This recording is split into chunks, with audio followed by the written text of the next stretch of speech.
Salut et bienvenue dans ce nouvel épisode de Nouveaux Rêves. Aujourd'hui, on reçoit Johan Glad. Pendant longtemps, chef de projet marketing dans une agence luxembourgeoise. Aujourd'hui, il a passé le cap, il s'est lancé, il est devenu freelance. Spoiler, si tu veux lancer ta boîte ou travailler dans le marketing digital, je pense que cet épisode, il est vraiment fait pour toi. Johan nous partage son parcours, semé d'embûches pour le coup, mais il nous apporte surtout les outils et les solutions qu'il a trouvées pour réussir dans sa niche qui est l'e-sport et les conventions au Luxembourg. Je t'en dis pas plus et je te laisse écouter.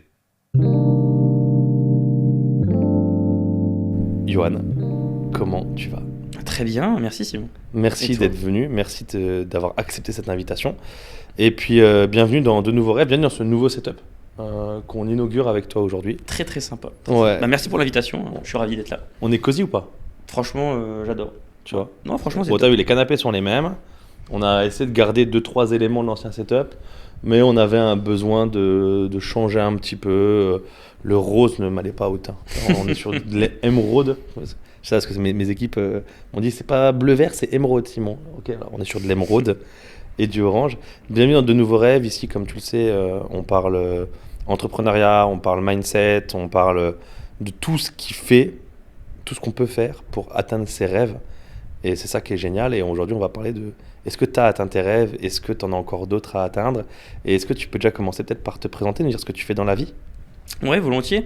Alors moi, c'est Johan Glad. Je suis spécialiste marketing en convention, festival et en e-sport. Okay. Et je pense que c'est peut-être aussi pour ça qu'on se voit aujourd'hui. Voilà, donc moi, je suis à mon compte. Je suis freelance. Je travaille en agence suite à la fin de mes études. J'ai fait un master en marketing à l'IAE de Metz et donc il y a 4 ans j'ai commencé à travailler en agence au Luxembourg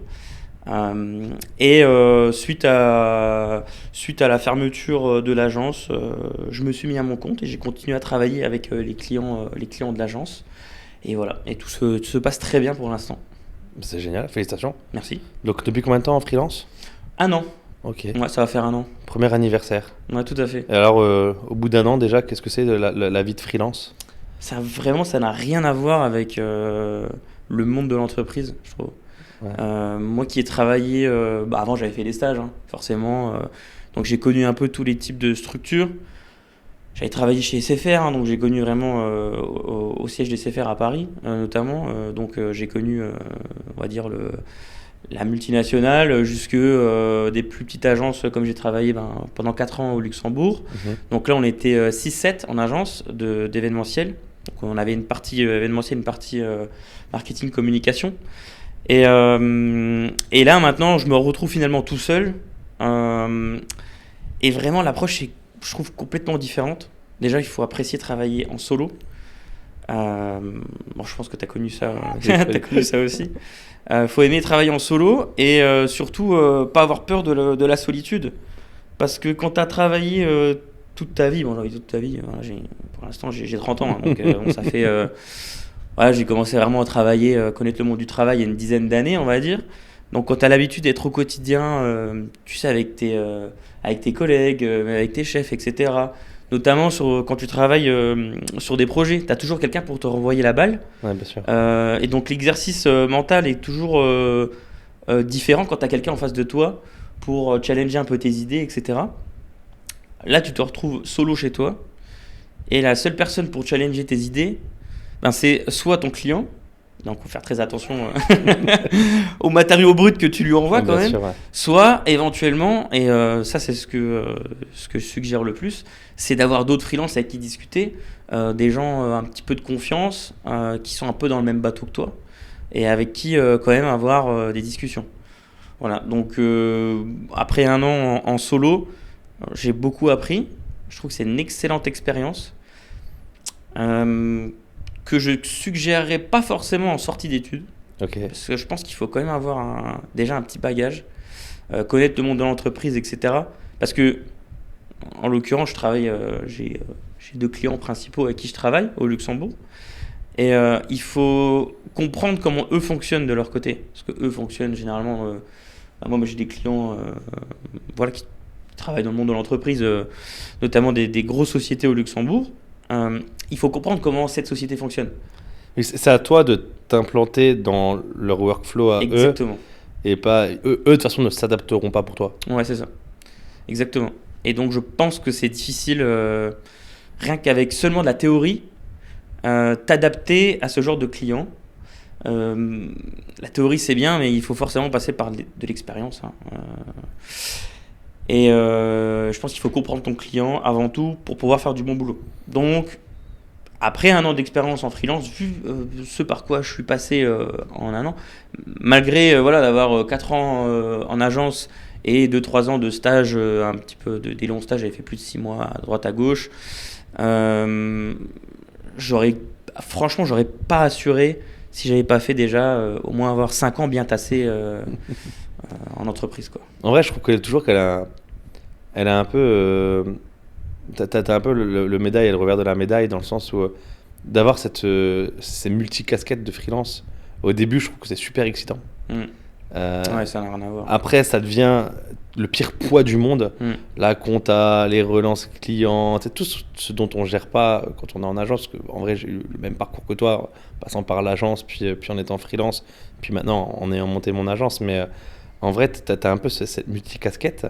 Maintenant, si je peux te rassurer tout de suite d'un truc, c'est que même si demain tu viens embaucher et compagnie, la solitude de l'entrepreneur, tu l'auras tout le temps.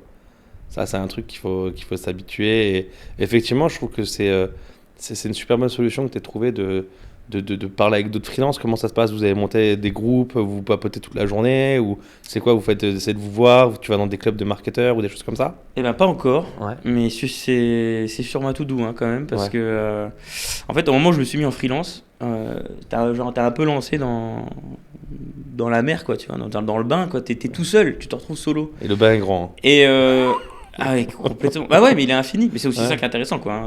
T'as vraiment aucune frontière. Ouais, tu vas où tu veux, ouais. tu fais ce que tu veux.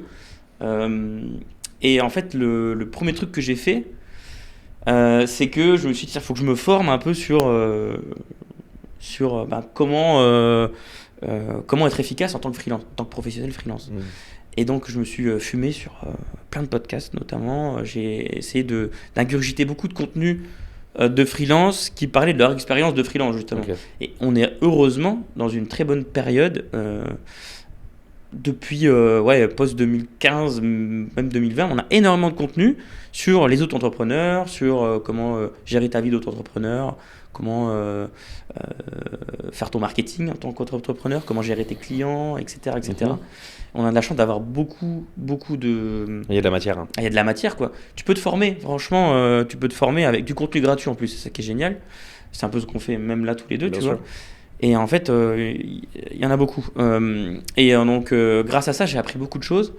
Et il y a énormément de freelances qui font des retours d'expérience et qui ont suggéré, justement ce que tu disais, de rejoindre des groupes. Des réseaux. Ouais, carrément. Ça, c'est super important. Franchement, je ne l'ai pas encore fait. C'est une erreur. Parce que je suis pas reparti de zéro, comme je l'ai dit. Dès que j'ai quitté l'agence, j'avais déjà mon portefeuille client. Donc, Day One, j'étais déjà un peu dans le... T'as pas pris un vrai risque financier à monter ton business. Franchement, je suis un peu frileux par rapport à ça. Je suis pas du genre à prendre des risques financiers. Okay. Donc, si je me suis mis à mon compte, c'est parce que j'étais sûr de pas prendre de risques. Je voulais pas m'endormir le soir avec le stress de savoir si le lendemain j'arrivais à rentrer de l'argent. Et c'est pour ça que je suis très... je respecte vraiment beaucoup les gens qui prennent ce risque-là. Franchement, c'est impressionnant. Je l'ai pas pris. Mais du coup, ça veut dire que Day One, j'avais déjà beaucoup de travail, on va dire. J'ai passé beaucoup de temps à m'occuper finalement de mes clients et de mes missions, plutôt que de m'occuper de moi-même, de mon développement personnel, de mes process, etc. Et de rechercher nous aussi d'autres freelances avec qui discuter et rejoindre des réseaux. Ça, je ne l'ai pas fait. J'essaie de me dégager du temps, j'essaie de m'organiser de plus en plus. Et ça, il faut absolument le faire. Faut bien s'entourer. Faites ce que je dis parce que je fais. Mais carrément. Mais je vais le faire. Rejoignez des réseaux d'entrepreneurs. Restez pas tout seul parce que vous pouvez vriller très très vite. Complètement. Tu peux. Enfin, je dis que. Enfin, ça dépend parce que je dis que je suis pas tout seul. Non, je dis que je suis tout seul, mais finalement, je suis pas vraiment tout seul parce que. Alors même si j'ai personne pour me renvoyer la balle, si j'ai quand même d'anciens collègues avec qui je discute beaucoup, notamment Louis, qui était chez Onzef avec toi. Qui était chez Onzef avec Ouais. moi, tout à fait. Et qui, en fait, lui, travaille maintenant à la French Tech. À la French Tech. Ouais, il travaille à la French Tech.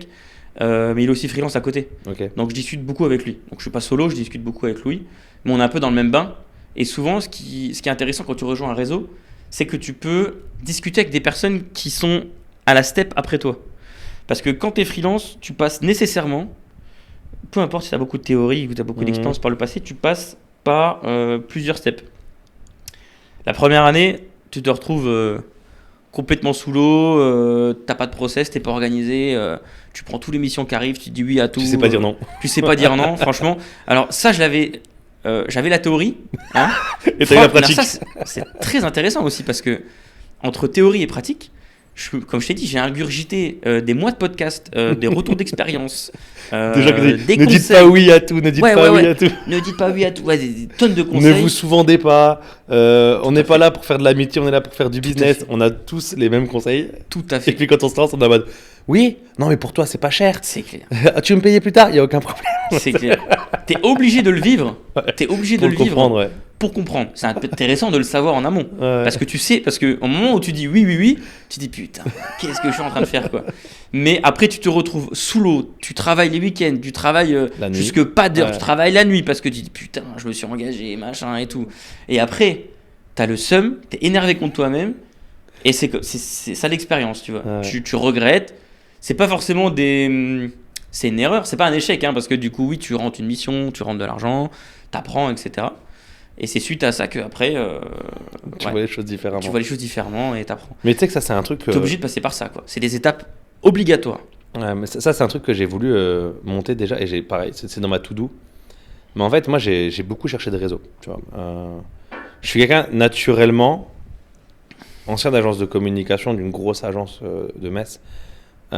Et j'ai eu la chance d'être formé par des personnes qui excellent dans le domaine de former du réseau, qui en plus ont eu l'honnêteté et la gentillesse de me présenter énormément de monde, etc. Et je pense que là-dessus, toi et moi, on est un peu pareil. J'ai le contact social assez facile, j'ai aucun problème à papoter. Tu peux me lancer quelque part avec 100 personnes que je connais pas, je me fais des potes. Enfin, je pense que toi et moi, on est pareil là-dessus. Malgré ça, et je tiens quand même s'il y a des gens qui nous écoutent et qui cherchent à monter leur boîte, que ce soit en freelance ou à monter leur agence, etc. Malgré ça, dans tous les réseaux où on m'a invité, donc j'ai été invité au DCF, les dirigeants commerciaux de France, j'ai été invité au tout ce qui est BNI, etc., où j'avais des gens justement des réseaux que j'avais rencontrés qui m'invitaient, etc. Ça reste du business, quoi. Genre les mecs ils sont là, ça te donne de la carte de visite. Tu sais plus si tu trinques avec lui juste pour parler de ses problèmes ou parce qu'il a un truc à te vendre finalement. Alors moi je dis toujours que nous en tant que communication, en plus moi qui suis dans la partie prod, photo vidéo, j'ai souvent ce qui est bien c'est quand moi il y a 100 personnes face à moi, moi j'ai à vendre à tout le monde parce que tout le monde doit faire de la communication. Alors que celui qui vend des piscines, bon il pourra rien me vendre à moi parce que j'ai pas encore les moyens d'acheter une piscine.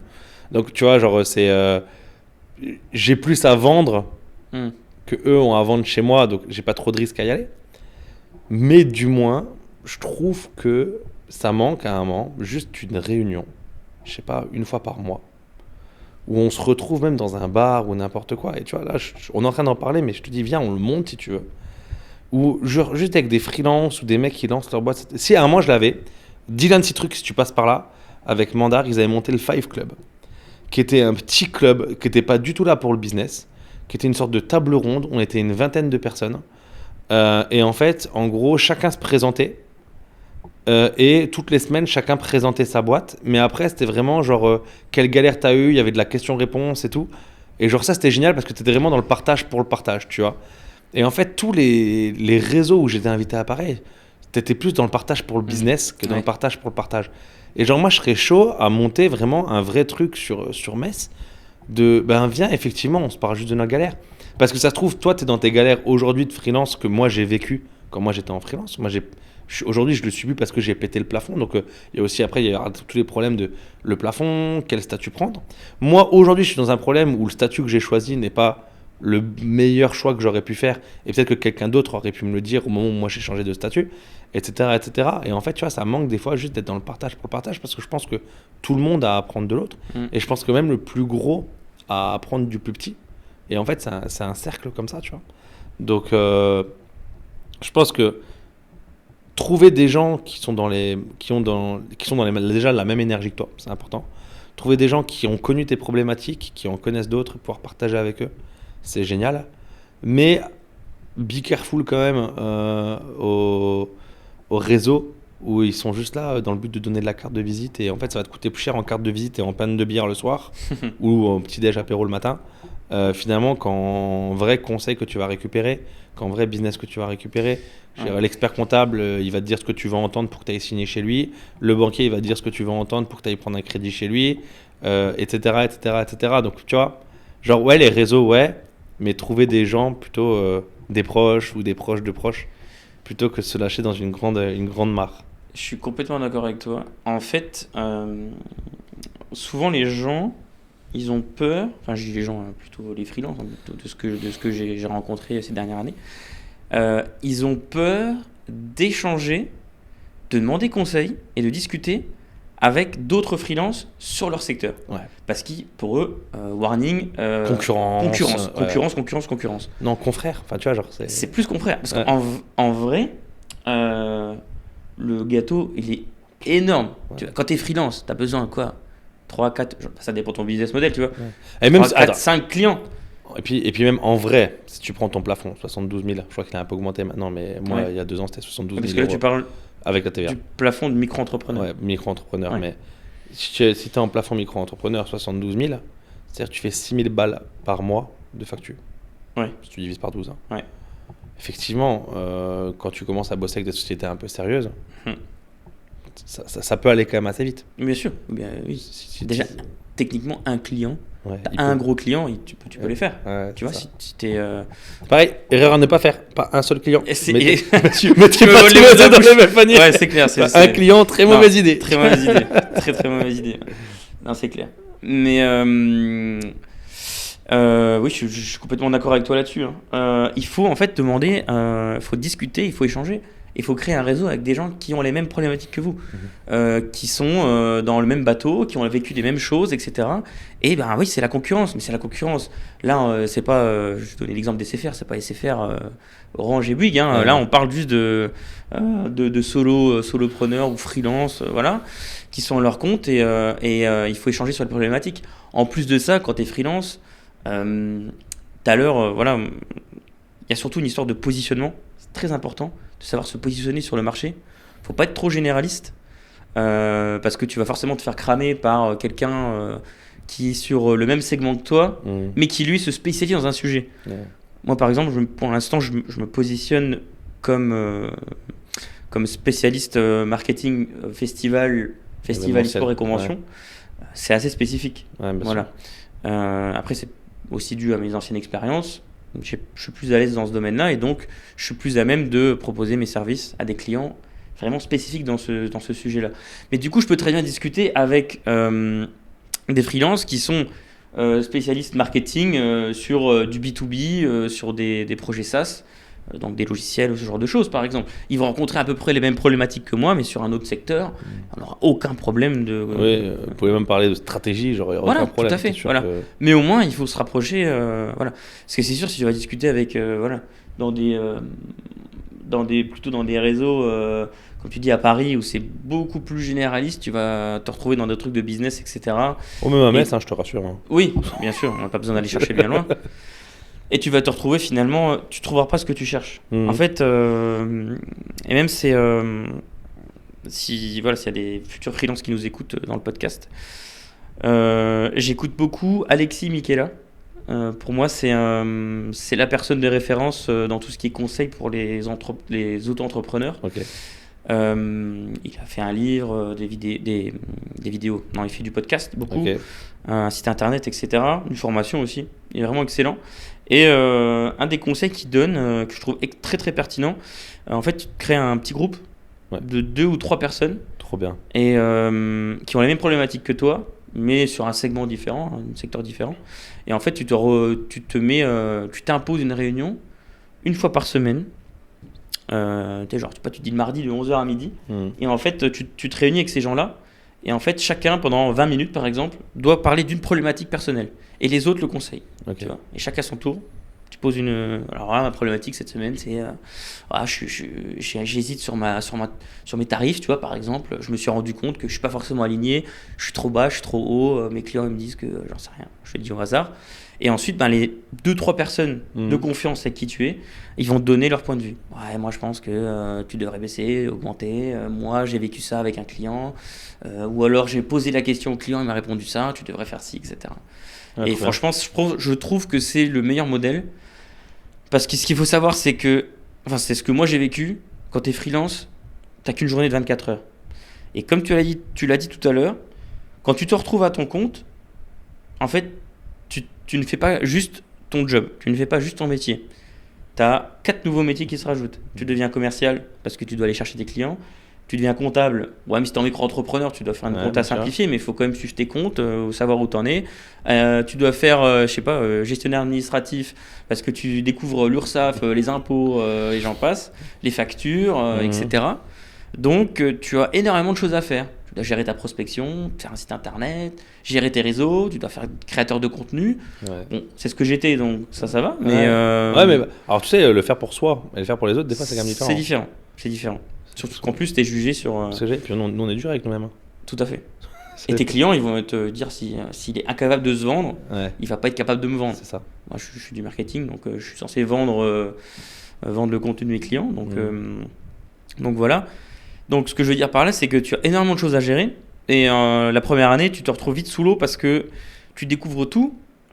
Tu dois tout gérer tout de suite.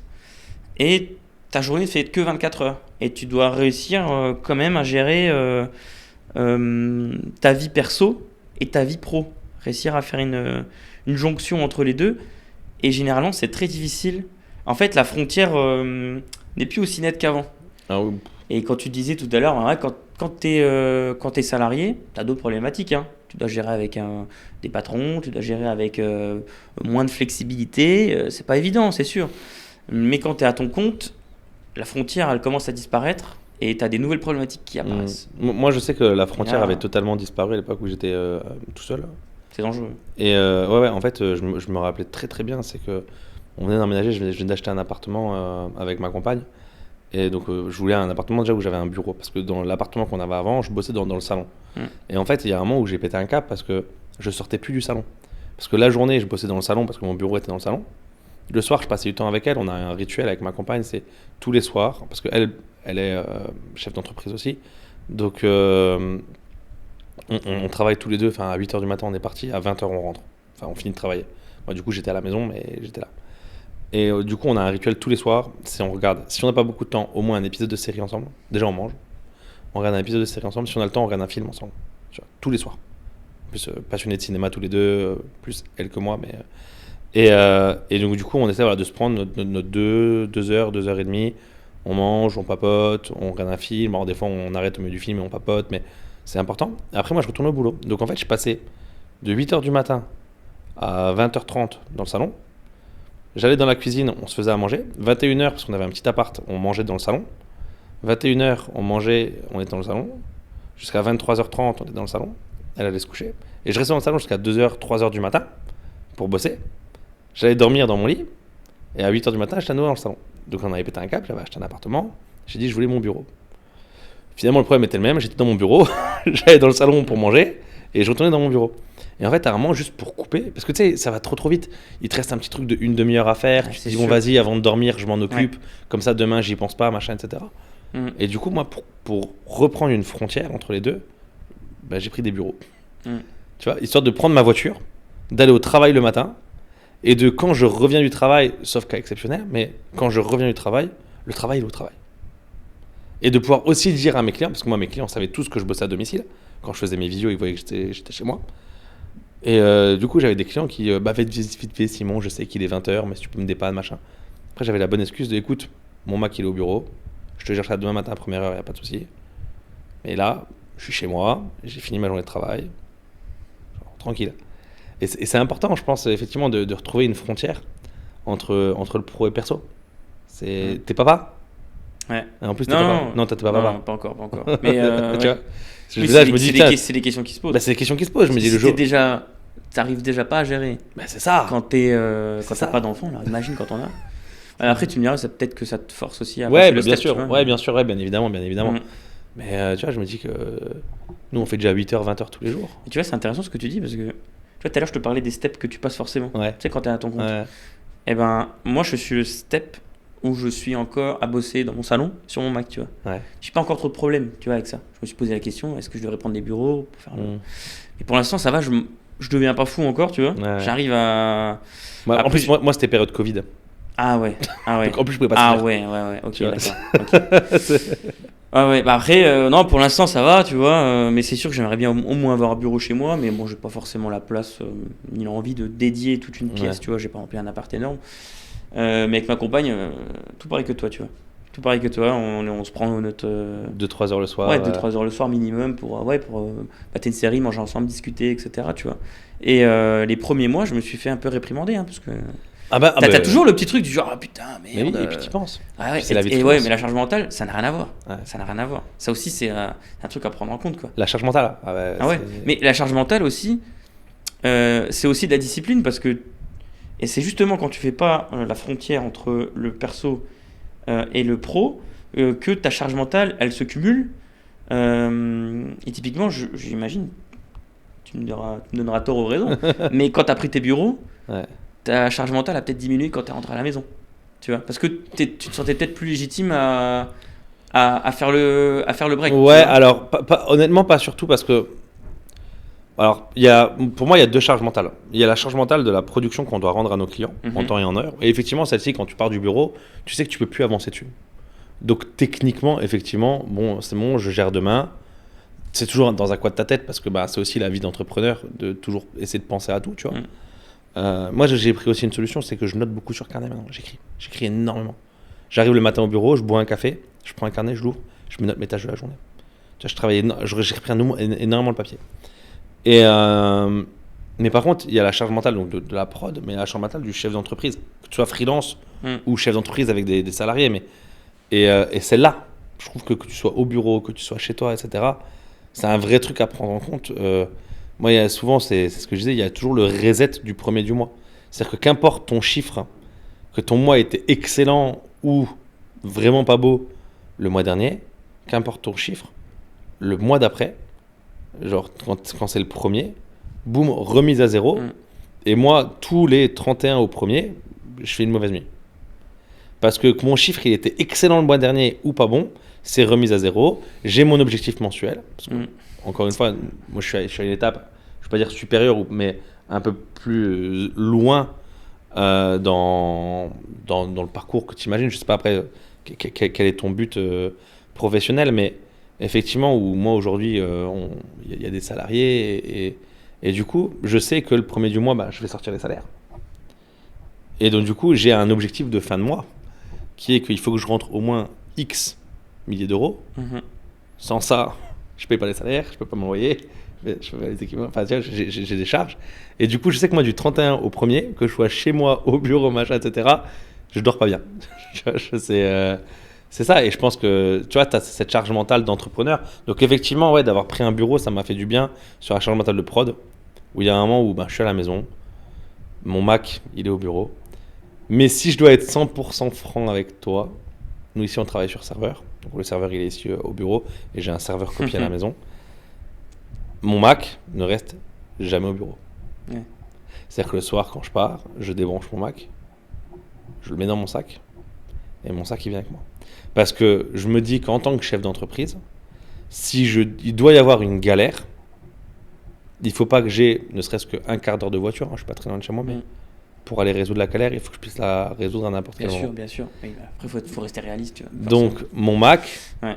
il est avec. Donc, je suis en capacité productive 100% du temps. Tu vois. Est-ce que ça veut dire que je bosse quand je rentre chez moi? Pas tout le temps. Moi, j'aime bien faire l'administratif quand je suis le seul ce soir à la maison. Je peux être plutôt sur la partie productive quand je suis au bureau et sur l'administratif le soir à la maison. Parce que ça, tu peux le faire dans le canapé, tu vas te poser sur ton bureau, etc. Honnêtement, si Chloé passe par là, ma compagne, mon bureau n'est plus en état de marche à la maison. C'est devenu un peu un no man's land avec des papiers, des fringues, des trucs à donner, des trucs à trier, etc. Donc pour l'instant, je peux plus trop bosser chez moi. Mais au moins sur la partie facturation, sur la partie... Ouais, ça, je le fais encore beaucoup à la maison. Ouais. Et je travaille encore à la maison le soir.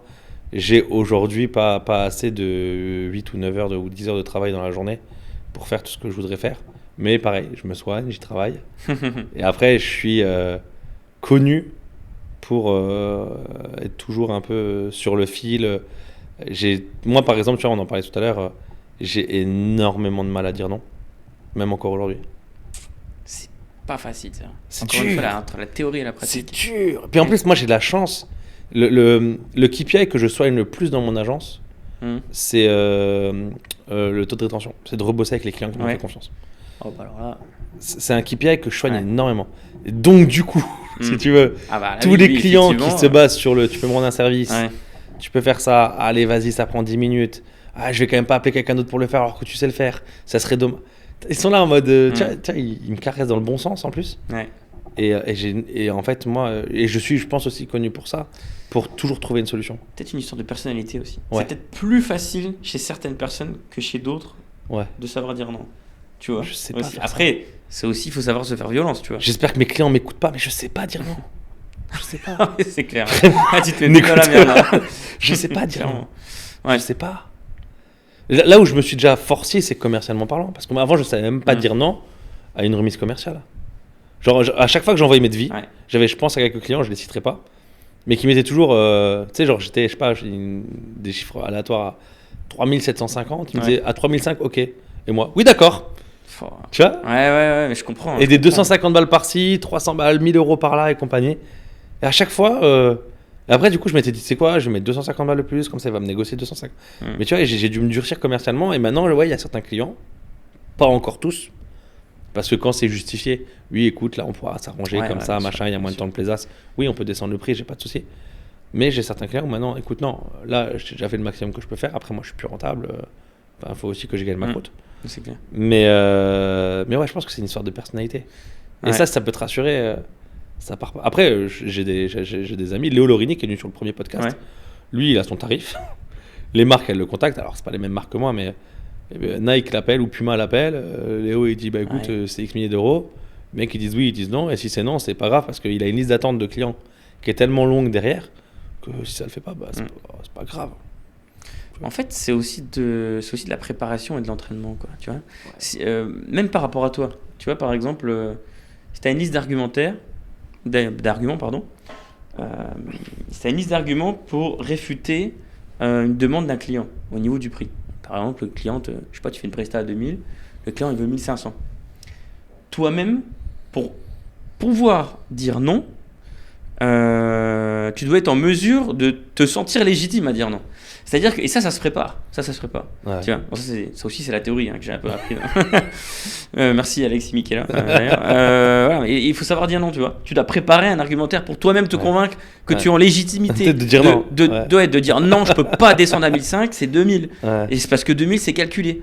Parce que je prends tant de l'heure, parce que j'ai tant d'heures à allouer aux missions clients dans ma semaine, et que si je descends pour pouvoir être rentable, pour payer mes factures, et pour pouvoir vivre du salaire que je me suis un peu convenu en me mettant à mon compte, je dois mettre à 2000. Sinon, ça me met dans la merde.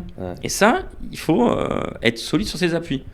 Et ça, faut pas hésiter à travailler en amont. Je dois tellement trembler des chevilles, je te jure.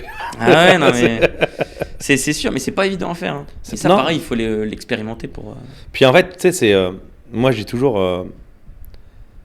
Aujourd'hui, on a la chance, on s'est agrandi en février. Il y a Jordan, que tu connais bien, d'accord, car j'en ai l'agence. Ouais.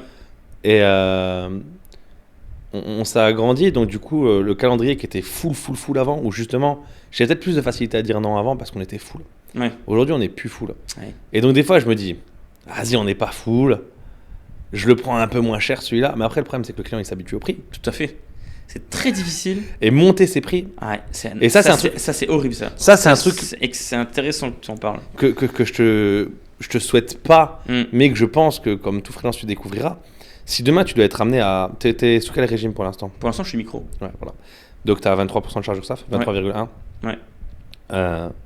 Le jour où tu vas devoir, si tu exploses ton plafond, ce que je te souhaite, c'est que ça marchera bien pour toi, et que tu vas devoir passer soit EI général, soit après SAS, URL et compagnie, où tu vas passer de 23 à 47% de charge. Ou à plus si tu passes en SAS, en dirigeant salarié et compagnie. Alors, je m'y connais pas trop là-dedans, mais ça se trouve, j'ai des conneries. Mais le jour où tu vas doubler tes charges, tu pourras pas doubler tes prix avec tes clients. Parce que tes clients, ils seront déjà habitués. Tout à fait. Et donc, tu peux pas dire à ton client, tu vois, c'est un peu comme ce qu'on parlait tout à l'heure hors caméra. Tu peux pas dire à ton client, ouais, j'ai un mauvais PC, donc je peux pas te rendre ça. Bah, c'est pareil, tu peux pas dire à ton client, bah, j'ai changé de statut, du coup, c'est 2 fois plus cher. C'est clair. Donc, soit aujourd'hui, tu mets des prix un peu plus hauts parce que tu as le but de changer de structure, etc. Soit, demain, quand il va falloir monter les prix, bah, moi, je les ai montés 100 euros de la journée une année, puis encore 100 euros de la journée, et puis là, en 2025, je vais devoir encore les remonter. Parce qu'en fait, ça fait 3 ans que je suis en augmentation de prix pour arriver sur des tarifs qui sont plus conventionnels à la structure que j'ai maintenant. Mais en fait, c'est parce que j'ai galéré, parce que moi, à l'époque où j'étais freelance, je bossais, mon TJR, je sais plus, ça devait être... tu as toujours ton journalier, TJM, ton journalier moyen, je crois que c'était à 500 ou 550 euros par jour de travail. Ce qui est bien, hein, c'était full tous les jours, tu gagnes bien ta vie. Mais après, quand tu doubles tes charges, bah, faudrait peut-être que tu sois plus à vers 750, 800, 900. Mais tu peux pas dire à tes clients, bah, je passe de 500 à 900. Bien sûr. Les mecs, ils vont dire, bah non. Ah, t'as qu'à retourner en solo. Reste freelance. C'est clair, c'est le bordel. Moi, ça m'allait très bien, quoi. Bah, c'est ça. Et donc, du coup, là, tu leur dis, bah, du coup, c'est plus cher. Puis eux, t'aimais bien, sauf que toi, en tant que chef d'entreprise, ben, t'as embauché. Ouais. Donc, si t'as embauché, c'est pas pour que ce soit toi qui continue à faire toutes les prestats. C'est pour que tu puisses gérer d'autres choses, la partie commerciale, la partie ressources humaines et compagnie. Donc, tu vas dire à ton client, c'est plus cher, c'est plus moi qui viens. Tu vois. Et du coup, ton client va dire, bah non. Genre, moi je veux pas. Et moi j'ai eu de la chance, et là-dessus je les remercie, j'ai que des clients qui m'ont compris. Ils savent que c'est toujours moi qui vais les voir sur la partie commerciale. Sur la prod, c'est un peu moins moi parce que si j'ai embauché, c'est parce que les mecs qui sont en prod sont aussi bons, si ce n'est meilleurs que moi. C'est le but d'embaucher. Bien sûr. Tu vois, si c'est pour que les mecs soient moins bons que moi, ça sert à rien que j'embauche. Je continue à le faire moi-même. Bien sûr.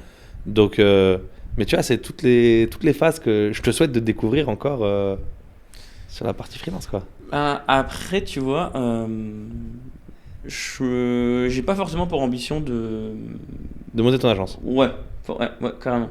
Je pense que si je reste à mon compte, en fait, de base, moi, j'avais pas forcément pour ambition d'être à mon compte, tu vois. Okay. Comme je disais, j'apprécie la sécurité. Voilà. Bien que ça m'intéresse beaucoup le côté entrepreneur. À l'époque, j'avais monté une asso, etc. J'aime bien l'approche, on va dire. J'aime bien le côté aventure, réflexion, pas savoir de quoi demain est fait, pas avoir forcément de limites en termes de business model ou de business, même de business en général, tu vois, de secteurs sur lesquels me lancer, etc. Tu vois, donc je trouvais ça très intéressant d'un point de vue professionnel, mais pas assez par rapport à l'insécurité. Okay. Moi, la sécurité, c'était vraiment critère numéro 1. Voilà. Et je peux comprendre, chacun a sa jauge de critères en fonction de sa vie, de ses envies, de son contexte familial, etc. Voilà. Et donc, moi, ça me va très bien pour l'instant parce que j'ai la sécurité. Quand l'agence pour laquelle je travaillais a fermé, j'ai pu travailler maintenant avec un des anciens clients, qui est une grosse société au Luxembourg, et qui on travaille très bien. C'était moi qui m'occupais de ce client-là depuis plusieurs années. Donc on va dire que je suis dans ma zone de confort avec ce client-là. J'ai un revenu, on va dire, régulier. Et donc je dors sur mes deux oreilles. Et on va dire que c'est les 30% de temps qui me reste pour pouvoir trouver d'autres clients et faire d'autres missions. C'est ce côté-là où j'expérimente un peu le côté freelance, commercial, le côté commercial, le côté vas-y, est-ce que je me positionne sur tel marché, comment je fais pour trouver d'autres clients, d'autres prospects, quel type de mission je peux prendre, est-ce que je me diversifie, est-ce que je me spécialise, voilà. Toutes des questions qui sont très intéressantes quand tu te mets à ton compte. Mais j'ai ce côté sécure et je veux le conserver. Donc clairement, quand tu passes au statut d'agence, que tu recrutes, que tu as des salariés, que tu dois payer des salaires, le niveau de charge sociale monte à un nouveau step. Ouais. Voilà. Et je pense pas au vu de ma personnalité. C'est ce qu'il te faut. Non, je pense pas que je saurais le gérer, tu vois. Ouais. J'ai une certaine résistance au stress, mais je le souhaite pas forcément. Quand t'es salarié, t'as beaucoup d'autres problématiques, hein, bien sûr, mais t'es beaucoup plus serein. T'as pas la question, comme tu disais, le reset du début de mois, tu l'as pas. Ouais. Hein, tu sais que t'as ton salaire qui est versé. Mais toi, le reset, il est différent. C'est genre, tu sais que tu vas pouvoir payer ton crédit, machin, etc. Ouais. Ouais. Après, le reset est différent, mais j'ai un reset annuel. Ouais. Parce que je suis pas en CDI. Hein, si demain le client il décide, bon ben le projet s'arrête. Toi, t'as signé avec le client. En fait, tu signes à l'année avec Ouais. lui. Ok. Ouais, on signe à l'année. Ok. Et là, on est censé signer au courant de l'été pour se repartir Honnêtement. sur un an. A priori, Ça doit là, le faire. typiquement, a priori, pas de raison que ça s'arrête. Ça s'est très bien passé cette année. Mais le client peut très bien dire, parce que la direction, c'est la direction, c'est le CODIR quoi, Ouais. de la société. On peut citer le client. Ouais, là c'est Le- Post Luxembourg. Donc, Post En fait, Luxembourg. je travaille, mon client principal en fait, je suis en charge des Post eSport Masters. C'est le championnat e-sport, donc le championnat de jeux vidéo numéro 1 au Luxembourg. Et donc je travaille avec Post, et c'est Post qui a lancé ce championnat d'e-sport au Luxembourg en 2020. Il n'y avait pas du tout d'e-sport au Luxembourg, alors que ça fait une quinzaine d'années qu'un peu partout en Europe, il y a des gros championnats. Il y a des championnats professionnels en France, en Europe, dans le monde. Et le Luxembourg, qui est un tout petit pays, moins de 5000 habitants, voulait se lancer dans le circuit un peu professionnel. Voilà, c'était un peu l'idée, c'était de développer cet écosystème au Luxembourg. Et donc Post Luxembourg a souhaité donc investir dans ce secteur-là et se développer l'écosystème. Et donc moi je me suis retrouvé dans l'agence qui était en charge de ce projet. Ils ont en gros embauché une agence pour s'occuper du DOS e-sport Luxembourg. Exactement, quoi. Ouais. tout à fait. Et donc moi je travaille avec eux depuis 4 ans en agence. Enfin, je travaillais avec eux en agence pendant 4 ans, et quand l'agence a fermé, j'ai continué avec eux en freelance. Ok. Donc moi je travaille avec eux, ça se passe super bien. C'est les mêmes chefs de projet qui s'occupent de ça depuis des années. Donc tout se passe très bien.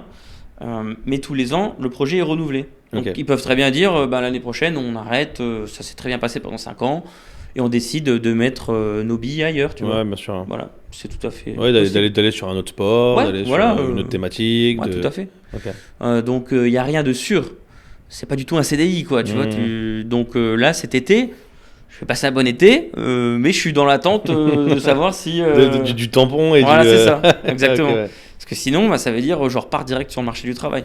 Comment est-ce qu'on arrive dans le domaine un peu de l'e-sport? Parce que du coup, bon, c'est quand même un secteur de niche, surtout à Luxembourg. Ouais. Comment est-ce qu'on arrive sur le domaine de l'e-sport? Ça a toujours été une passion pour toi? Ou c'est quelque chose que tu as toujours aimé? Tu t'es retrouvé un petit peu via l'agence, un peu forcé? Ou tu avais une appétence à ça? En fait, j'ai un parcours assez particulier.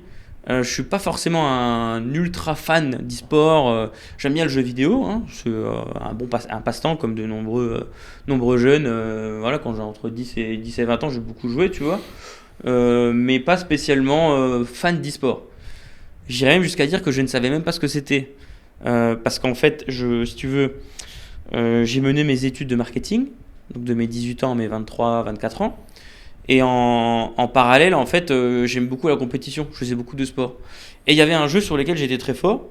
Et donc, j'aimais bien mettre des roustes un peu aux gens que je Qui connaissais. s'appelait? Dragon Ball Z Tenkaichi. Ok, Sur d'accord. PlayStation 2. Qui était genre le Tekken en Dragon Ball, quoi. Ouais, c'est un peu Ouais, ça, voilà, un ouais, jeu de baston, ouais. mais version Dragon Ball, quoi. Ok. Un jeu de niche, hein. Vraiment, tu vois, plus fan de manga, de pop Ouais. culture que de jeux vidéo, tu vois. Je me suis mis à faire des tournois dans le garage chez mes grands-parents, Ok. quand j'avais 18 ans à peu près. Et vers mes 20-21 ans, au milieu de mes études, il y a les tournois que j'organisais tous les ans ont pris de l'ampleur.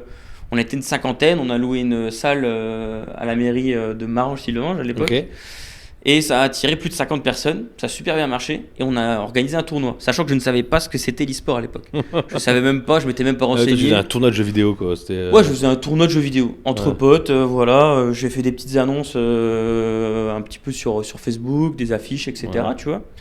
Ça a très bien marché, et donc les habitués de mon tournoi m'ont suggéré de créer une asso. Donc j'ai pris les habitués et j'ai créé une asso qui s'appelle Kaio Gaming. Ok. K-A-I-O et Gaming. Kaio, ça vient de Kaio, un personnage de Dragon Ball, Ok. pour l'anecdote. Et suite à ça, on s'est dit, avec les 5-6 personnes de l'asso, on va faire des tournois. Donc on a commencé à faire des tournois. Pendant un an, on a fait ça au sein de de la municipalité dans laquelle on était situé avec l'asso, Ok. Maran-Sylvange. C'était très localisé si tu veux, et après en fait on a pris contact avec d'autres assos Ok. qui nous ont invités à participer à des salons. Et ils nous ont proposé de faire des stands dans des salons. Donc Ok. en fait on a mis à disposition nos setups. Ok. Donc on n'avait pas d'argent au début, hein. Donc on mettait à dispo nos télés, Une GameCube. ouais, GameCube, PS2, PS3, après PS4, la Switch, etc. Donc on mettait notre matos à dispo, nos télés. Donc on n'avait pas de PC, hein. Donc nous c'était plutôt console, jeux console, tu vois. On mettait à disposition nos setups sur des salons. Donc au début des petits salons régionaux. Donc on a fait la Verdun Joystick Player, Longwy Game Show. On a fait la Mestory. Après on a fait l'Animest, etc. Donc dans la région. Et après, grâce à ça, on a pu aller à la Paris Games Week, on a fait la Japan Expo. Vous aviez un stand Ouais. à la Paris Games Week et Ouais, à la carrément. Japan Et Expo. on a même fait un partenariat avec SFR, vu que j'ai Incroyable. fait mon stage de fin d'études chez SFR dans le service jeux vidéo. Ah, forcément, après Ouais, bien sûr, hein. j'ai lié le. J'ai fait en L'utile à sorte. l'agréable. Bah ouais, non, mais tant qu'à faire, tu vois. Parce que si tu veux, j'utilisais Caillou un peu comme. Comment on appelle ça? Ouais, c'était ton bac à sable en vrai. Ouais, c'est carrément bac à ça parce que je faisais mes études en marketing. Et donc après, en master, tu sais, quand t'es en master, moi, t'as fait un master de com. Mais je l'ai fait aussi. Voilà, et donc. Moi, je l'ai fait avec ma activité de freelance, parce que moi j'étais freelance Bah voilà. à côté des études. Voilà, c'est. Et moi, enfin pas mes stages, mais mes dossiers, Ouais. je prenais ma boîte en exemple, machin. Exactement. Ouais, c'est ça. T'as des sous-dossiers de groupe. Donc Ouais. moi, je faisais des dossiers de groupe avec Caillot. Et en fait, on était souvent un groupe de 4. Ouais. Et en fait, les 4 avec qui je faisais mon groupe, ils m'ont rejoint dans l'asso après. Ouais, trop bien. Pour avoir aussi des. En fait, quand t'as une asso, après qu'elle grandit, t'as aussi besoin d'avoir des mecs qui s'occupent de la com, des graphistes, des gens qui s'occupent du site internet, des développeurs, des organisateurs de tournois, des chefs de projet. Et c'est un peu comme ça aussi que je me suis un peu mis dans le monde de dans le monde de l'entrepreneuriat parce que l'asso a pris une grande ampleur. Du coup, dans mon asso, dans mon master, il y a Eric Régine qui est actuellement le président. Donc j'étais président pendant 6 ans. Ok. Et maintenant, ça fait 2 ans qu'il est président. Et donc, on s'est mis à deux vraiment à développer l'asso pendant notre master en marketing. Et l'asso a pris une sacrée ampleur. On avait une trentaine de staff dans le groupe. On a fait une quinzaine de salons dans l'année. On est allé jusque Dijon, on a fait Tours, on Incroyable. a fait Paris, on a même descendu dans le sud. Ok. On a été en Belgique, on a été au Luxembourg, etc. On a fait des championnats en ligne. Donc là, on s'est vraiment développé. Et c'est c'est là que j'ai découvert l'e-sport, via d'autres Ok. assos, d'autres salons, etc. On a dit, ouais, mais l'e-sport, mec, il y a des professionnels, il y a des gars qui touchent des millions en Corée du Sud, Ouais, de etc., ouf, ouais. aux États-Unis, même en Europe maintenant. Pour plus jouer à en plus. Fortnite à l'époque. Voilà, ouais, c'était le gros buzz de Fortnite. Ouais. Et donc, j'ai découvert tout ça avec tous les équipes e-sport, Vitality, Solari, la K-Corp il n'y a pas longtemps, etc. Donc, j'ai découvert tout ce milieu-là. Et je me suis créé un réseau dans ce monde-là. Et au Luxembourg, j'ai appris que le Luxembourg était pas encore très développé dans le monde de l'e-sport. Forcément, vu que c'est un tout petit pays. Mhm. Moi, je suis frontalier. Enfin, j'habite vraiment à la frontière luxembourgeoise, un peu comme toi. Enfin, tout ce qui est Metz, Thionville, etc. Il y a beaucoup de gens qui sont, on va dire, du département de la Moselle, Meurthe-et-Moselle, etc. Ouais, On qui est vont vraiment, bosser au luxe, ouais. on va bosser au Luxembourg parce que c'est plus attractif financièrement. Et sauf que c'est un petit pays, donc ils ont des problématiques liées au fait que le pays soit très petit, mais en même temps ultra international. Mhm. Parce que tu as des frontaliers belges, allemands, même Ouais, en des plus, néerlandais ouais, qui en plus, viennent. c'est un pays enclavé, donc. Tout ouais, à c'est, fait. Donc il y a plein de langues différentes, à part le portugais, le luxembourgeois, le français, l'allemand, etc. Et, mais c'est un petit pays. Et donc sur certains secteurs d'activité, ils sont très peu développés. Et notamment l'e-sport. Ils étaient en retard, tu vois, rien à voir avec l'ampleur que ça avait pris en France, en Allemagne, en Espagne, etc. Et donc ils ont voulu se développer. Et c'est en fait, et c'est donc Post-Luxembourg qui a pris le problème à bras le corps et s'est dit, ok, nous on va faire ça pour les jeunes et on va développer l'e-sport au Luxembourg Ok. en amenant vraiment un truc professionnel. Parce que pour passer du step de, on organise clairement des petits tournois dans des galeries marchandes, tu vois, au Auchan, au Leclerc, etc. Pour passer au step supérieur, il faut des moyens. Et donc Post-Luxembourg a dit, vas-y, je fais ça, quoi. Et c'est comme ça que une agence qui faisait d'abord, c'était 11F à l'époque, Ouais. qui faisait d'abord des petits événements, tu vois, des LAN. Donc des LAN, c'est sur 2 jours, en fait, tu geeks, tu ramènes ton setup, etc. Et tu joues avec une centaine de personnes qui sont là sur place. Donc eux, ils organisaient des LAN. Ils ont après organisé avec des autres partenaires. À l'époque, c'était Saturn. Ouais, La boutique Saturn Ouais, je me rappelle très bien. multimédia qui avait créé donc LGX. Donc Ok. c'est le premier salon de jeux vidéo au Luxembourg. LGX, Luxembourg. Luxembourg Gaming Experience. Ok. Donc ils ont organisé ça en 2019. Ça a pris plus de 10 000 visiteurs. Au Luxembourg, c'est énorme. Hein. Ouais, c'est ça. Faut toujours mettre en Ouais, ça. perspective par rapport au nombre d'habitants, c'est vraiment beaucoup. Donc le salon a pris de l'ampleur. Post-Luxembourg s'est dit bah ok, le jeu vidéo ça marche, nous on fait notre championnat. Et c'est donc cette agence-là qui a donc pris le management finalement de Post eSport Master. des Post eSport Master, donc le championnat e-sport, et du salon Le de jeux LGX. vidéo. Ok. Et donc, moi j'étais en contact avec cette agence via mon asso. Ok. Et ils m'ont dit, bah, vu que tu fais de la com, du marketing, du graphisme, et que tu es dans le jeu vidéo, Welcome. bah voilà, en fait c'est vraiment une petite niche. Hein. Ouais. J'avais un profil ultra spécifique, et donc bah, c'était tout trouvé, et j'ai été travailler là-haut, quoi. Ok. Donc c'était un peu du hasard finalement qui m'a amené dans ce milieu-là finalement, tu vois. Chouette. Ouais. Un bon hasard finalement. Ouais, carrément. Bah, au début, je faisais ça pour le plaisir. Je faisais ça en off, sur mon temps libre, en parallèle des études. Et finalement, j'en ai fait mon métier, quoi. Donc, c'est très intéressant. Ouais, ouais. Et aujourd'hui, qu'est-ce que tu. Donc là, ça fait 4 ans, 5 ans que le Post eSport Master est lancé. Ouais. C'est quoi? C'était la 4e saison cette année, hein, c'est ça? C'est la 5e. C'est la 5e Ouais, saison cette c'est année. la 5e. Qu'est-ce que tu dirais de l'évolution? Ça prend Ouais. tu vois une évolution depuis ces 5 ans, là, ces 5 saisons? Il y a eu une énorme évolution depuis 2020 à 2024. Donc, il y a eu 5 saisons, 5 années entières au Luxembourg, avec une grosse évolution de l'écosystème e-sport au Luxembourg. Après, c'est sûr que ça n'a toujours pas l'ampleur de ce que ça peut avoir en France. Il y a 140 fois plus d'habitants en France qu'au Luxembourg. Donc, quand tu as 100 viewers sur Twitch en France, au Luxembourg, bah, tu multiplies par 100 pour avoir à peu près Ouais, la bien proportionnalité en France, quoi. Donc, au Luxembourg, il n'y avait rien, il n'y avait quasiment pas d'assaut, parce que c'est beaucoup les assos, la communauté de fans qui fait vivre finalement l'e-sport au Luxembourg. Pour pouvoir, nous, on fait un championnat au Luxembourg, mais pour pouvoir faire ce championnat, il faut des équipes, il faut des joueurs, Ouais. etc. Puis il Donc, faut des partenaires. Il faut des Il partenaires. faut que tu crédibilises ça parce que toi, il faut du Tout à cash fait. prize. Ce qui amène les équipes. Donc moi, on peut le dire devant les caméras. Ouais, Moi, j'ai découvert ce truc-là parce que du coup, tu m'as contacté ouais, pour m'occuper de la partie vidéo et after movie de cet événement. Ouais. Et moi, j'ai découvert des cash prizes. Les mecs gagnent de l'argent pour jouer, quoi. tout à fait, tout à fait. Moi qui je connais très très peu l'e-sport. Ouais, Je suis grand fan de Squeezie, donc je sais qu'il a monté son équipe Gentlemates. ouais, Mais ma connaissance s'arrête là. Tu vois. Mais en fait, aujourd'hui, les cash prizes sont fous. Même encore une fois pour le Luxembourg, ouais. vu la taille du pays, là, ceux qui ont gagné LOL, c'était 3500.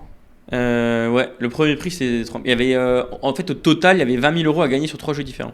Ouais, 20 000, tu vois, Ouais. Donc là, ouais, les gagnants. ils 20 ont 000 eu, euros de cash ouais, prize pour jouer à des jeux 3500 vidéo. euros les gagnants, quoi. Je vais faire un peu mon boomer. Ouais. Et genre, les mecs jouent à des jeux vidéo et aujourd'hui, ils en vivent, quoi. Ouais.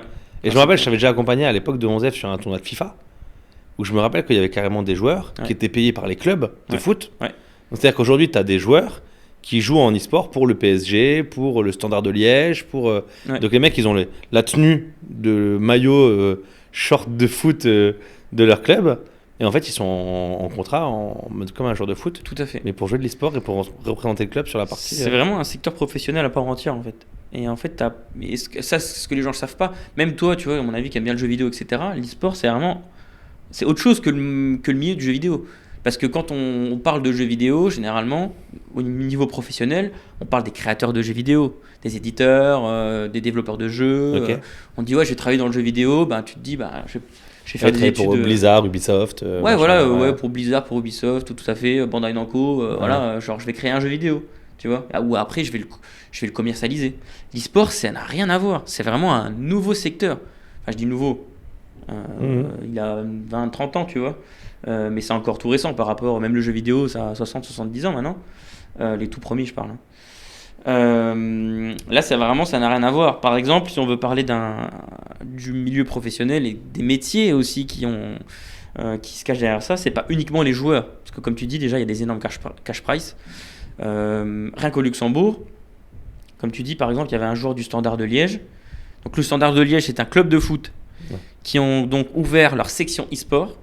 Et tout comme ils ont des joueurs de foot sous contrat, ils avaient des joueurs e-sport sous contrat. Ok. Et ces joueurs e-sport-là représentaient le club, ils avaient un salaire et ils devaient participer à plusieurs compétitions en Belgique, au Luxembourg, aux Pays-Bas et en France pour représenter Le le Standard de Liège dans des compétitions e-sport. Incroyable. Et donc, par exemple, le Luxembourg, le gagnant là, il avait gagné, il s'appelait, c'est Shadow, Ouais, c'est notamment. Shadow, ouais. C'est Shadow, c'est le dernier gagnant de l'édition FIFA. On fait plus FIFA maintenant, Ouais. mais on a fait pendant 4 ans. Et il avait gagné, je crois, 2000 €, il me semble. Ouais, c'est quelque chose comme ça. Ouais. Voilà, donc il avait en gros 1 mois et demi, 2 mois de compétition où il jouait plusieurs fois dans la semaine. Il y avait ensuite une finale sur scène qu'il avait remportée, donc ça joue en 4-5 matchs, ça dure une demi-journée. Et ouais, il remporte 2000 €. Mais il fait pas que ça, il fait pas que cette compétition. Il va en faire d'autres. Plus il a son salaire, C'est incroyable. voilà, donc ça c'est intéressant. Mais ça c'est ce que les gens connaissent. Et c'est la face Ça c'est la face émergée de l'iceberg. émergée de Ouais, l'iceberg. et là tu as la face immergée. Ouais. Tu as énormément de métiers. Déjà, tu as le mien. C'est-à-dire, moi, je suis créateur de contenu. Par exemple, je m'occupe des Post eSport Masters. Pour que la ligue fonctionne, il faut communiquer autour. Comme, Moi, je t'ai vu faire. En plus, on est sur du temps direct, quoi. Ouais. Genre, les mecs ont gagné. Faut que ça soit annoncé dans les 2 minutes sur Ouais. Twitter, parce que les mecs regardent ça en live sur Twitch et compagnie. Donc, effectivement, ouais. Déjà, de 1, tu dois faire vivre la ligue sur le digital. Moi, par exemple, je m'occupe de la création de contenu sur les réseaux sociaux. Donc, je dois faire de la com sur le contenu, sur les compétitions, sur qui a gagné, qui est le joueur de la semaine, c'est quoi les résultats, c'est quoi les classements, c'est quoi les phases de qualification, comment on s'inscrit. Là, on va faire un rebranding. Comment se passe le rebranding, c'est quoi nos nouvelles colos, qui sont derrière, c'est quoi le staff, comment ça fonctionne, etc. Donc, déjà, je fais de la com toute l'année, non-stop, même quand il n'y a pas de compète. Là, on est en off pendant l'été. Mais il faut quand même faire vivre les réseaux Bien sûr, sociaux, tu vois. Donc je fais un peu de contenu avec les joueurs, on a interviewé par exemple les joueurs pour savoir c'était quoi leur passion, leur film préféré, etc. pour faire un peu vivre les réseaux pendant l'année. Je m'occupe des communiqués de presse, je m'occupe des newsletters, de la partie graphique du site internet, etc., etc. Donc ça fait déjà beaucoup de choses. Ouais. Donc moi je suis considéré temps plein. Ouais, bien sûr. Rien que là-dessus, pour la partie marketing comme graphisme. Après, derrière, tu as la partie régie. Parce que toutes les compétitions qu'on organise sont diffusées en direct sur Twitch. Pour ça, il faut quelqu'un qui s'occupe de ça derrière. Tu as un régisseur, tu as quelqu'un qui s'occupe du son, de la partie montage. Tu as aussi des casteurs. Les casteurs sont les commentateurs. Des commentateurs, tout Ouais, à c'est fait. ça. Comme quand tu regardes un match de Ouais. foot sur TF1, tu as Ouais. 2 commentateurs. Là, quand tu regardes le championnat Valorant, tu as donc une émission en ligne sur Twitch qui va durer 2-3 heures avec le match du jour, par exemple, qui va jouer un match de championnat. Comme au foot, c'est exactement le même procédé. C'est-à-dire que tu vas avoir un championnat pendant un mois avec des matchs tous les mardis et les jeudis soirs, avec les équipes qui se rencontrent. Tu te retrouves sur Twitch avec les commentateurs qui commentent les matchs, qui mettent dans le contexte, etc. Et ces commentateurs-là sont payés. Tu vois, Ouais. ils sont payés à l'heure. Si par exemple, je sais pas moi, nous avec PEM, on fait des matchs. PEM, c'est les Post eSport Masters. Pendant les phases de championnat, il y a des matchs les mardis et les jeudis soirs. Ça prend 3 heures. Donc ils prennent 6 heures, ils sont facturés 6 heures la semaine. Donc la semaine de boulot, quoi. Ouais, bien sûr. Ouais. Ils font pas que ça, hein. Ouais, Pareil, bien ils vont intervenir sur d'autres compétitions. Tu vois, Ouais, en mais Suisse, en En Belgique. fait, il y a France. tellement de métiers Ouais. derrière. Puis encore une fois, les Post eSport Masters, là, quand je suis venu, ça draine du public. Ouais. Donc même sur place, Ouais, tu as c'est la ça. partie régie, mais tu as aussi la partie catering, donc il y a de la restauration. Ouais. Il y a tu veux il y a ce venir qu'on en appelle plus, les amenities à gérer pour les joueurs. Faut bien qu'ils soient logés, nourris, Tout à fait. etc. Le les transport, tu as toute la Toute partie. la partie orga, c'est beaucoup de travail hein, d'organiser toute cette compétition toute l'année. Tu as le Théo, le tournament organizer, donc lui, il va plutôt gérer avec les équipes. Il y a des arbitres aussi, j'ai vu. Tu as les arbitres, ouais. Ouais. Tu as des arbitres, tu as des arbitres, tu as la personne qui organise le tournoi, qui dit bah voilà les équipes, rendez-vous à telle heure sur Discord, vous vous connectez sur tel serveur, vous mettez votre casque, vous allez jouer de telle heure à telle heure, voici les règles, parce que tu as aussi des règles, tu as des contrats à faire signer, etc. Parce que les joueurs, ils s'engagent dans une ligue, donc ils doivent respecter la ligue, etc. Tout ça, c'est des tonnes de paperasse à remplir, à rédiger, etc. À rédiger, donc tu as une partie juridique aussi. Juridique, tout à fait. Ouais. Tout ça, c'est beaucoup de travail. Alors ça, c'est la partie orga. Depuis tout à l'heure, on parle de la partie orga. puis tu as la partie équipe e-sport. Tout à l'heure, on parlait du Standard de Liège, mais ça, c'est pour, on va dire, quelque chose qui est déjà formalisé. C'est un club de foot. Bien sûr. Mais tu as les équipes e-sport maintenant. Oui, chez Caillou Gaming, vous avez une équipe. On a toujours une équipe. Mais du coup, il y a les joueurs, il y a un coach. Ouais. Et pareil, il y a aussi les communicants dans les équipes. Les community managers. Ouais. Community manager, ouais. Tu as le coach. Tu as même les analystes. Quand tu montes dans les équipes pro. Hein. Donc là, les Vitality, les K-Corp en France. Hein. Les Solari, etc. Ils ont des analystes. Ils ont des coachs. Ils ont même des coachs sportifs. Des nutritionnistes. Ouais, c'est sûr. Mais c'est sûr. Comment sport en fait. Après, moi, pour avoir découvert il y a quelques mois cette finale, le niveau sportif est impressionnant. Tu vois leurs yeux aller à une vitesse sur l'écran.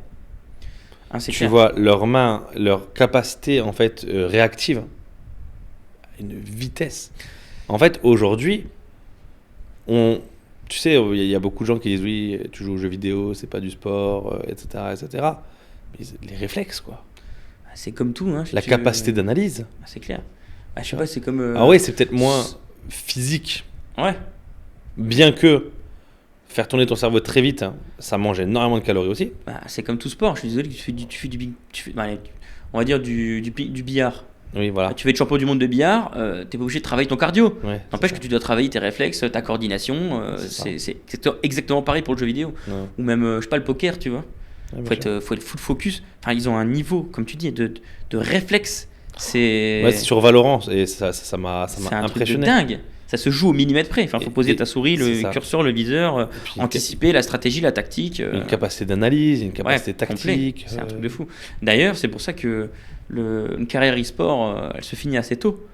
Parce qu'en fait, au-delà de 25 ans, tu es déjà un vieux sur le terrain.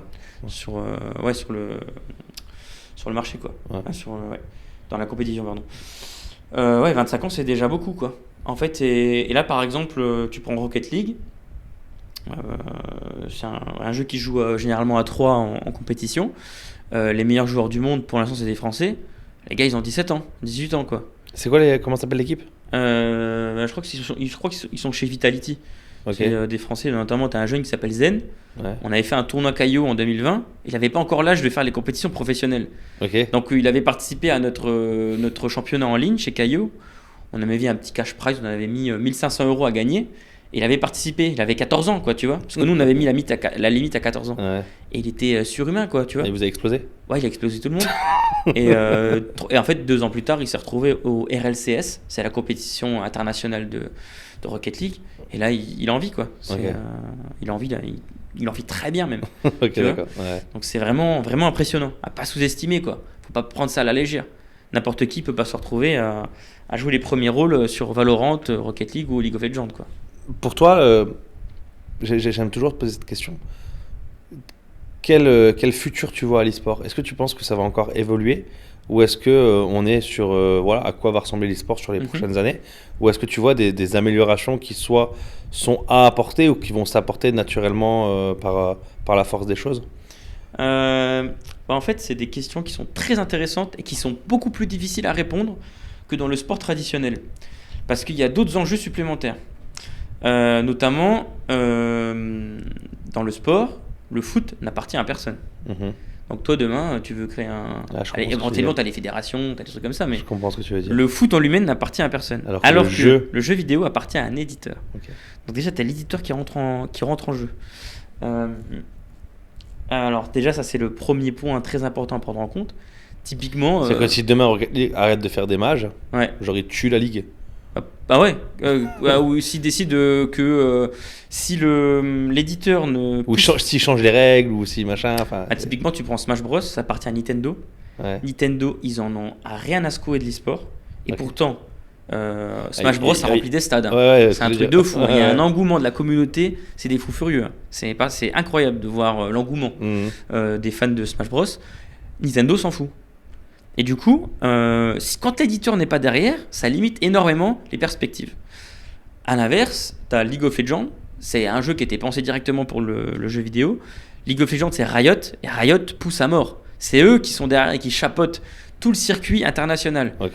Donc c'est-à-dire que en France, tu as la Pro B, tu as la Pro A, après tu as le niveau 2 de l'Europe, tu as la Pro B de l'Europe, et après tu as la Pro B, tu as la Pro A de l'Europe, c'est les LEC, et puis après quand tu gagnes les LEC, tu fais les Worlds, tu vois, et là tu es au niveau mondial. Et tout ça c'est parce que Riot le pousse. Ouais, j'ai même Et vu c'est que les seuls à... Riot a même des serveurs à dispo pour les compétitions. Enfin, c'est vraiment, vraiment réfléchi. Il faut une Ouais. licence, etc. C'est poussé, mais c'est... Ils ont sûrement de l'argent à gagner aussi avec ça, eux. Ah oui, bien sûr. Eux, c'est leur business model. Ouais, C'est ok. leur business model, hein, bien sûr. Mais ils remplissent des stades. T'as plus de monde. T'as quasiment... je sais plus c'était quoi les stats. Peut-être que je dis des bêtises. T'as quasiment autant de monde qui regarde les finales, les Worlds que le... Comment on appelle ça, le Super Bowl. Ok, Tu vois, ça au m'étonnerait pas. cumul sur Twitch, En etc. vrai, ça m'étonnerait pas. Sur le cumul, ça m'étonnerait pas. Donc, mais ça a pris des proportions énormes sur League of Legends, sur CSGO aussi, sur Valorant, ça commence, etc. CSGO, ça j'ai joué. Tu vois, ça Ouais. je suis un vieux. Ouais, Moi j'ai joué à Mais- Counter. J'ai joué à Counter 1.6. ouais, Tu vois, ça date ça. Je m'y connais pas trop moi en CSGO, etc. Mais c'est incroyable. C'est des jeux qui Même prennent des ampleurs Même énormes. LoL, c'est un vieux jeu en vrai. Ah ouais, ça a 20 ans. 15 ans, je crois. Je sais plus. 15 ou 20 ans. Ouais. Et ça se joue encore aujourd'hui, quoi. Ouais, mais le jeu a pas bougé. Hein. Ouais. Mais c'est parce que ça se base pas sur les graphismes. Oui. Donc il vieillit moins, il vieillit mieux, tu vois. Donc ça c'est une limitation, c'est-à-dire que t'as que certains jeux qui atteignent des proportions mondiales exceptionnelles. Aujourd'hui, les gros jeux de compétition, c'est quoi? Rocket League, League of Même Legends. pas. Non, Rocket League c'est en train de mourir parce que justement l'éditeur il pousse pas et il fait pas de mage. Ok. C'est Donc, LOL, LOL. CSGO, Ouais. Valorant. Ouais. euh, Fortnite encore ou. Non, Ah ouais. c'est pas. Ça devient un peu niche, tu vois. Ok. En fait, si tu juges le jeu là, en fait t'as des tiers. T'as les tiers A, B, C, D. Ok. Et quand tu es dans le tiers A, c'est que vraiment tu remplis des stades, tu as des millions de personnes qui Parce que suivent tes compétitions Fortnite internationales. a rempli des stades pour le coup. Ouais, mais ponctuellement. Ok. Après, je suis pas trop Fortnite, donc peut-être que. Mais c'est plus peut-être tiers B, tu vois. Puis j'ai l'impression que Fortnite, qui était les gens venaient pour la partie shooter, je Ouais. pense que les gens qui aimaient se tirer dessus finalement sont peut-être passés sur Valo. Ouais, Tu vois. après, enfin, c'est peut-être les puristes, tu vois. Ouais. Les puristes, en fait, ceux qui sont sur Valo, c'est ceux qui faisaient du CSGO. Ouais, mais de ouf, parce qu'en vrai, les règles sont les mêmes. Ouais. T'as des ajouts par Ouais. rapport à ça, Ouais, ouais. avec la magie et compagnie. Ouais, tout à fait. Donc, mais du coup, alors c'est pour ça que je te disais que je pense. Après, moi, je suis pas vraiment comme je t'ai dit de base, je suis pas un ultra passionné d'e-sport. Je me suis retrouvé dans le secteur professionnel. Maintenant, je m'y connais, mais j'ai peut-être pas l'expérience pour me projeter de manière pertinente. Mais je pense que déjà, tu es trop limité par rapport aux éditeurs. Genre, par exemple, Rocket League était au top. T'es presque tiers A, bah, il commence à se casser la gueule parce que l'éditeur, il assure pas derrière. Donc déjà, ça limite. Et en plus de ça, je trouve pas du tout ça très friendly, user-friendly. Ouais. Même pas user-friendly. Le jeu est compliqué à comprendre, tu veux dire? Ouais. Ouais. Typiquement, Ah, League of Legends, moi, ça fait 5 ans. Alors, vous allez dire, je suis une fraude. Hein. Mais ça fait 5 ans que je travaille sur League of Legends. T'arrives pas à comprendre les règles. Je Enfin, ne les sais pas règles, trop si, ce qui mais- se passe à l'écran. Enfin, Ouais. je comprends, on m'a expliqué les basiques, je comprends ce que les deux équipes doivent faire pour se battre l'une l'autre, Ouais. tu vois. Mais rentrer dans les détails pour vraiment comprendre. Parce que ce qui est passionnant dans l'e-sport, c'est quand tu comprends tout. Ouais. La strat, les moves des joueurs, la tactique, machin. C'est passionnant. En vrai, Et c'est passionnant quand tu comprends tout. T'as des barrières à l'entrée de ouf. T'as des barrières à l'entrée de fou. Le foot, t'as jamais vu ce que c'était. Ouais. Tu vois, imaginons tu vis dans un trou paumé, t'as Ouais. jamais Tu vu. comprends, le but c'est de garder le ballon et la mettre dans le but. Ah, Point tu joues, final. ouais, tu pousses le ballon dans un but. Ouais. C'est réglé. Ouais. Tu vois. Eh ben là, c'est pas le cas. League of Legends, la barrière à l'entrée, elle est folle. Elle est folle. Ouais, 186 légendes, je crois que ça. Ouais, un truc comme ça. Donc, Tu vois. T'as 186 persos différents qui ont des pouvoirs différents. Ouais. Donc déjà, juste si tu veux comprendre comment ça marche, il faut que tu apprennes les 186 persos avec leurs pouvoirs respectifs. Bah, à la limite, t'as plusieurs niveaux de compréhension. Mais T'as déjà. En fait, ça se joue à 5, par exemple. ouais, 55. Ouais, c'est toujours la même map. Donc Ouais. déjà, heureusement, ils nous ont sauvé la vie. avec Donc toute la map. map, la carte. La carte, qu'une seule carte, pardon. Ouais. Ouais, ça se fait encore. Le Ouais. monde, ouais, le Ouais, monde. t'as le monde, t'es sur une carte, c'est pas très grand. T'as le haut, le milieu et le bas. Ouais, Chacun a des sortes de piliers à défendre. Ouais. D'accord. Et en fait, le but, c'est de casser les piliers de l'adversaire. ouais. Si t'as cassé, t'as gagné. Voilà, si t'as cassé le gros pilier de l'adversaire en face, dans sa zone, dans sa base, Ouais, t'as gagné. Hop, Voilà. niveau 1. Voilà, ça, c'est le niveau 1. Après, le niveau 2, c'est que t'as 5 postes de jeu. T'as le mec qui est sur le top, donc c'est la ligne d'en haut. Après, t'as le ADC, c'est le mec qui vient ADC pote. Non, je crois, je sais même plus. Ouais. Non, ça c'est le support. T'as le jungle, le jungler, pardon. Le jungler, c'est le mec qui va aller farmer, c'est le mec qui va aller récupérer des ressources Ouais. pour prendre de l'or, Pour prendre des donner à ses- niveaux, pour machin. pour monter des niveaux, pour Ouais, être t'as- meilleur dans la partie. Niveau 2, on est déjà perdu, nous. Dans le niveau 2, moi je suis border là déjà, tu vois.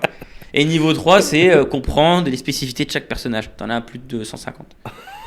Donc c'est très compliqué. Mais quand En vrai, tu ça peut comprends être une tout, vraie. Ouais. quand tu comprends tout, c'est passionnant. Ouais. C'est vraiment passionnant. Mais en vrai, ça doit être une vraie barrière à l'entrée, effectivement. Ouais, c'est Sur, ça. on parlait du coup je replace le débat sur le futur de l'e-sport. Ouais, Peut-être soit sur des jeux peut-être un peu plus simples ouais. à comprendre Bah, pour ouais, tout le mais monde. il y en a pas Parce que vraiment.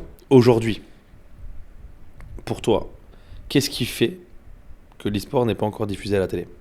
C'est exactement ça. C'est ça, c'est ces Alors, barrières à c'est l'entrée. c'est les deux trucs que je viens de te dire, je pense. C'est les éditeurs, les droits, etc. J'imagine. Hein. Je suis pas dans les petits papiers, mais j'imagine qu'il y a de ça. Et surtout la barrière à l'entrée. Moi, du jour au lendemain, ça passe des fois à la télé, mais sur des petites chaînes. Oui. Tu vois, Et Game One. Hein Game One ou. Ouais, voilà. Ou Tu vois- peut-être qu'un jour l'équipe, Oui. vu qu'ils ont l'équipe 1, 2, 3, 4, 5, peut-être sur la 5, ils vont mettre du League of Legends. Ouais. Tu vois, mais typiquement, moi, je suis pas expert sur LoL, je tombe dessus, je vais pas regarder. Alors que je connais un peu. Tu vois, je trouve ça des fois dommage. Donne-moi ton avis sur la chose, mais là, on va arriver, pour moi, tous les 4 ans, dans la meilleure période de ma vie. Parce qu'on tourne ce podcast, on est le 17 juillet, et ça va être le début des JO. Et ouais. Et j'aime trop les Jeux Olympiques. Pourquoi j'aime trop les Jeux Olympiques? Parce que c'est le seul moment où à la télé, on va diffuser du volleyball, enfin du beach Ouais. volley. On va diffuser du tir à l'arc, etc. Et en fait, j'adore regarder, notamment sur France 2, France 3, parce que tu as toujours un peu un spécialiste du domaine Ouais. qui vient, qui va t'expliquer le sport, qui va t'expliquer les règles, qui va dire comment ça se passe, qui va vraiment en fait être dans... Tu sais, t'es là, t'es dans ton canapé, tu prends un truc à boire, tu prends des bonbons et tu regardes un mec qui tire à l'arc. Et en fait, tu as quelqu'un qui vient tout expliquer comment ça fonctionne, pourquoi sur leurs arcs ils ont ci, ils ont ça, etc. Ils sont vraiment dans la vulgarisation. Et je trouve ça génial. Et je suis déçu quand je vois effectivement les grosses vidéos e-sport et quand je vois le monde que ça peut drainer.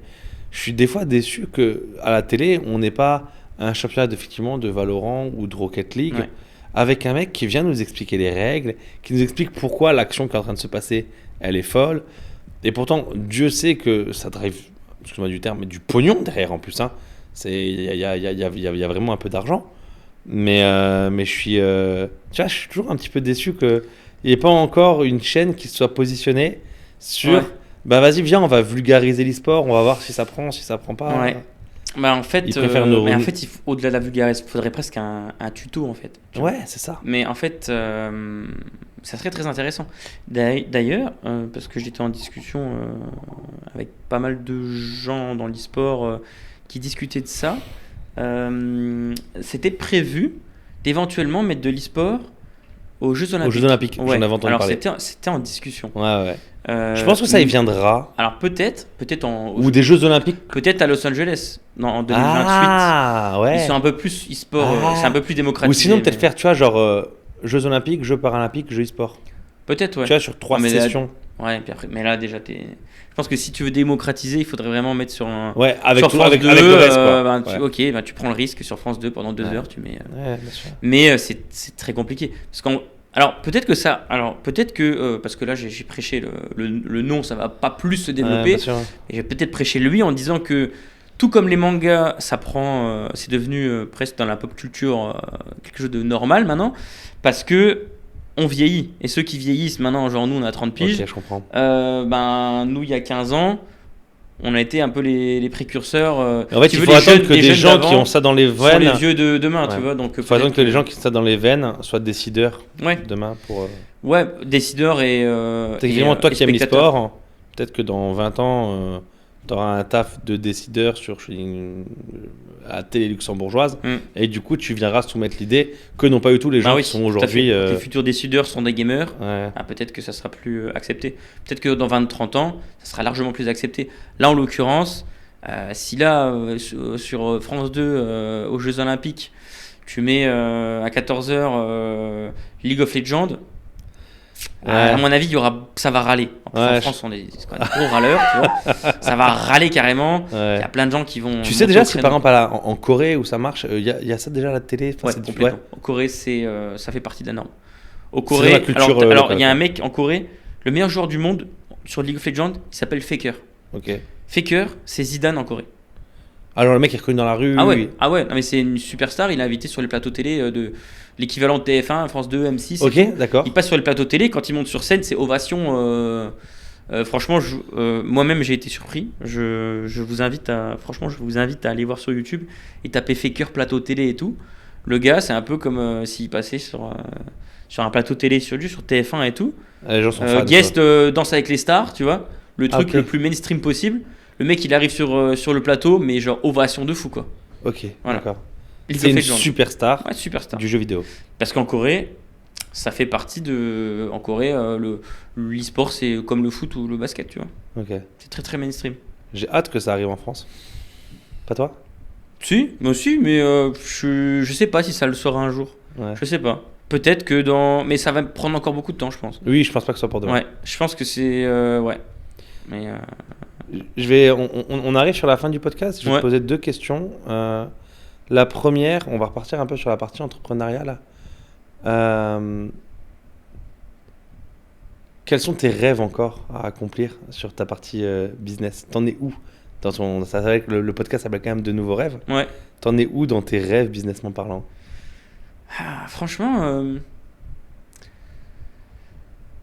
je sais pas si j'ai vraiment des rêves. Parce que au final, je suis déjà très. En fait, je me suis un peu laissé. En fait, moi, mes rêves, c'était un peu d'avoir un peu sa responsabilité dans une grande société. Ok. Tu vois, en vrai. Et d'avoir des responsabilités. Tu sais, de prendre des grandes décisions et que mes décisions aient des impacts majeurs, tu vois.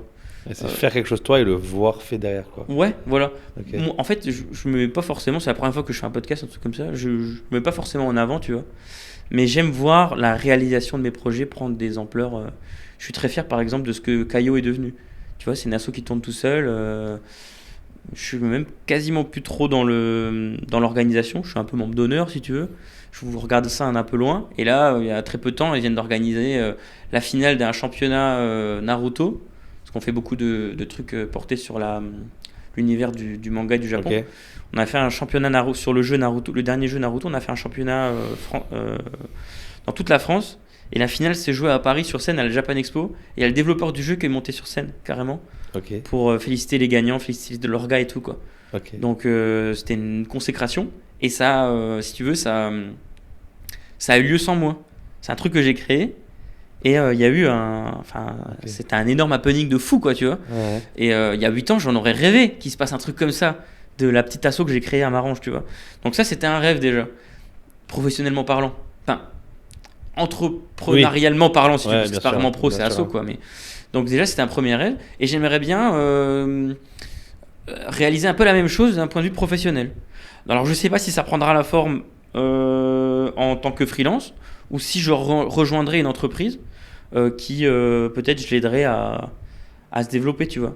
Peut-être que si je retombe dans le monde de l'entreprise, j'aimerais plutôt rejoindre une société à taille humaine et la faire grandir, faire prendre des proportions énormes, quoi. Voilà. Ça serait un rêve, quoi. Notamment, par exemple, j'ai quelqu'un que je trouve fascinant. Je vous invite si vous aimez un peu les entrepreneurs vachement inspirés, l'ancien directeur, il vient de prendre sa retraite, d'Omar Piguet. Ok, oui, exact. Ouais. Ouais, dans les mondes de luxe en Suisse. Ouais. Et ce mec-là est fascinant. Le Ouais. mec est super accessible, Ouais. super cool. Et, Il a fait des il y a un podcasts youtubeur. avec Romain Laneri. Exactement, Ah ouais. tout à fait, qu'il avait interviewé. Exactement. L'interview était incroyable. Il en a fait 2 ou 3 avec lui. Ouais, tout à fait. Il en a fait 2 ou 3. Ouais. Et en fait, le directeur d'Omar Piguet, il a repris Audemars Piguet alors que Audemars Piguet était vraiment en retard sur le marché de la montre en Suisse. Ils étaient vraiment dans la merde, hein, de mémoire. Et en fait, il fait step up vraiment. Et maintenant, c'est une société dans le top. Il me semble dans le top 3. Je suis pas un expert, hein, dans le top 3 des mondes de luxe en Suisse. et dans le monde, je crois même. Donc, franchement, fascinant. Et j'aimerais bien, ouais, un jour pouvoir être fier d'avoir Que apporté. quelqu'un te fasse une confiance comme ça sur une Ouais, entreprise. ouais. Et, c'est Franchement, génial. ouais. Ça serait un rêve, je pense, niveau professionnel. C'est tout ce que je te souhaite. Ouais. Merci. Et une dernière question, celle-là, je vais la piquer à mon ami Alexis Perrino, si tu passes par là de chez Jared, qui pose une question à ses podcasts. Et je trouve cette question très bonne. Tu me conseilles d'inviter qui au prochain podcast? Alors, je te conseille d'inviter Alexis Michela. Ok. Franchement, ce mec, je le trouve fascinant. Et je le trouve bienveillant. Et comme je l'ai dit, c'est vraiment pour moi la personne de référence dans tout ce qui est accompagnement et développement des freelances et entrepreneurs. Donc c'est quelqu'un qui aide les freelances à, développer leur partie commerciale, leur process, à vendre mieux, à mieux s'organiser, etc. Et franchement, heureusement qu'il a créé du contenu. J'ai dévoré son bouquin et ça m'a aidé énormément à me lancer dans ma première année de freelance.